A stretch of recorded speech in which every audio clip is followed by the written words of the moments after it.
पाकिस्तान के बड़े mobile networks में से एक जाज ने भी पाकिस्तान में 5G का कामयाब तजर्बा करने का दावा किया है। मोबीलिंक से कबल चाइना मोबाइल पाकिस्तान (CMP) यानी जोंग ने भी 5G का कामयाब तजर्बा करने का दावा किया था।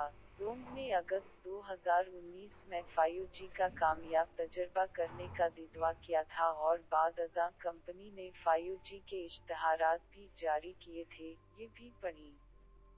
जोंग का 5G का कामयाब तजर्बा करने का दावा। जोंग की जानिब से 5G सर्विस के इश्तहारात जारी किए जाने के बाद Pakistan telecommunication authority (PTA) ने मोबाइल नेटवर्क कंपनी को अपने 5G इश्तहारात वापस लेने और उन्हें बंद करने का हुक्म दिया था। PTA के मुताबिक जोंग को सिर्फ 5G का तजर्बा करने की इजाज़त दी गई थी। इसे ये सर्विस आम करने की इजाज़त नहीं दी गई थी।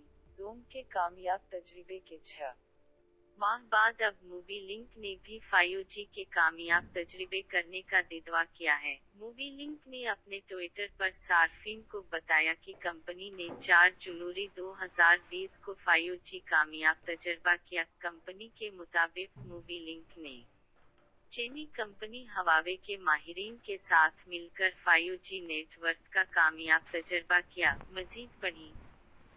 पाकिस्तान में 5G सर्विस के लिए 4 से 5 साल दरकार हैं। PTA कंपनी की जानिब से उस बात की कोई वजाहत नहीं की गई थी कि तजर्बे के बाद 5G की स्पीड क्या है। 5G के कामयाब तजर्बे के अगले ही रोज़ मोबीलिंक ने मज़कूरा सर्विस का आजमाइशी प्रोग्राम भी शुरू कर दिया। मोबीलिंक की जानिब से 5G के कामयाब तजर्बे के बाद अब मज़कूरा सर्विस पाकिस्तान की 2 बड़ी मोबाइल नेटवर्क्स कंपनियों के पास आ चुकी, जबकि ख्याल किया जा रहा है कि जल्द ही वोडाफोन और टेलीनार भी मज़कूरा सर्विस का तजर्बा